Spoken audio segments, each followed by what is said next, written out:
नमस्कार दोस्तों, स्वागत है आपका हिंदी नॉलेज शो में। तो दोस्तों, कल दोपहर के वक्त ईरान ने इराक के अंदर एक बड़ा मिसाइल हमला किया था और शाम के वक्त वीडियो बनाकर मैंने आपको सारी अपडेट भी दी थी। लेकिन उसके कुछ ही घंटों के बाद कल देर रात ईरान ने पाकिस्तान के ऊपर भी एक बड़ा मिसाइल हमला कर दिया है। और ना सिर्फ मिसाइलें दागी हैं पाकिस्तान के अंदर, बल्कि ईरान के ड्रोन प्रॉपरली पाकिस्तान के अंदर घुसे, मिसाइलें ड्रॉप करी और उसके बाद सुरक्षित अपने देश लौट गए। यानी कि एक बड़ी सर्जिकल स्ट्राइक थी। हालांकि कल देर रात तक पाकिस्तान की मीडिया और मिलिट्री डिनाई करते रहे कि जी उनके देश में कोई भी हमला नहीं हुआ है। लेकिन जब ईरान ने खुलकर ये कह दिया कि जी हाँ, हमारे रेवोल्यूशनरी गार्ड ने ये शक्तिशाली हमला किया है, तो उसके बाद पाकिस्तान को भी एक्सेप्ट करना पड़ा। वहीं बात करें इस पूरे हमले के डिटेल की, तो आप स्क्रीन पर देखिए, ये है बलूचिस्तान, जो कि पाकिस्तान का पश्चिमी हिस्सा है और ये ईरान के साथ अपनी सीमा साझा करता है।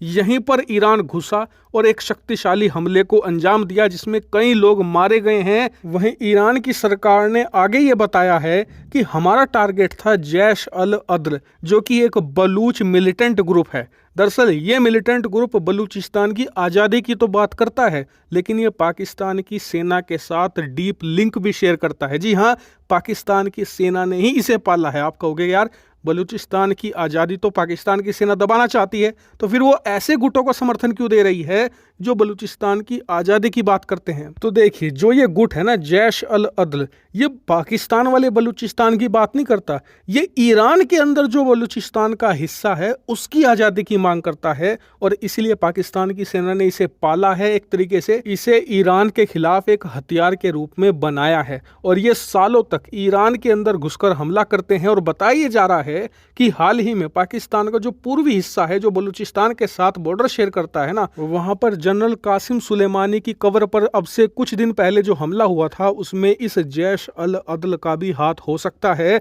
और साथ ही ये जो ईरान के हिस्से वाला बलूचिस्तान है ना, यहाँ पर भी ये बड़े ऑपरेशन अंजाम देने की कोशिश में थे। इसीलिए एक तरीके से ईरान ने ये प्रीएम्प्टिव स्ट्राइक करी है, जैसे भारत ने बालाकोट की स्ट्राइक करी थी। क्योंकि आपको याद होगा कि उस समय भारत ने यही कहा था कि करीबन 300 से ज्यादा आतंकी बालाकोट में बैठे थे, जो भारत में घुसने को तैयार थे। ऐसे में इससे पहले वो हम पर हमला कर दे, हमने उन पर स्ट्राइक करके उन्हें मार गिराया। कुछ ऐसा ही काम ईरान ने इस बार पाकिस्तान में घुसकर किया है। और इसी के साथ अब मैं पाकिस्तान को बधाई भी देना चाहता हूं, आप सभी लोग भी दीजिएगा, क्योंकि इस हमले के साथ ही पाकिस्तान की सारी बॉर्डर एक्टिवेट हो चुकी है। भारत की बॉर्डर तो आज़ादी के बाद से ही एक्टिवेट है, रेगुलरली वहां पर सीज फायर होते रहते हैं। लेकिन दूसरी तरफ अफगानिस्तान में बैठा तालिबान है, जो अब पाकिस्तान की सेना के सर पर बंदूक धरकर बैठा है और लगातार डूरंड लाइन पर पाकिस्तान की सेना के साथ उलझ रहा है।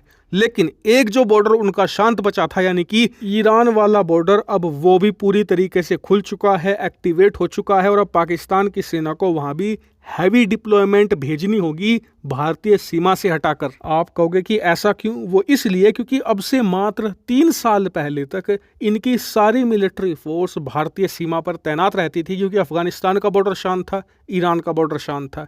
लेकिन जब अफगानिस्तान के तालिबान के साथ इनकी लड़ाई शुरू हुई पिछले कुछ महीनों में, तो इन्होंने वहां भारी मात्रा में सेना भारतीय सीमा से हटाकर भेजी, और अब ईरान के बॉर्डर पर भी भेजनी होगी। यानी कि भारतीय सीमा पर अब पाकिस्तान की तरफ से कम प्रेशर रहेगा और भारत वहां डोमिनेट कर सकता है। वहीं बात करें पाकिस्तान के रिएक्शन की, तो यकीन मानिए इस हमले ने पाकिस्तान की पूरी डीप एस्टेब्लिशमेंट को हिलाकर रख दिया है। चाहे आईएसआई हो, चाहे सेना हो, चाहे सरकार हो, सब पूरी तरीके से खौफ में है।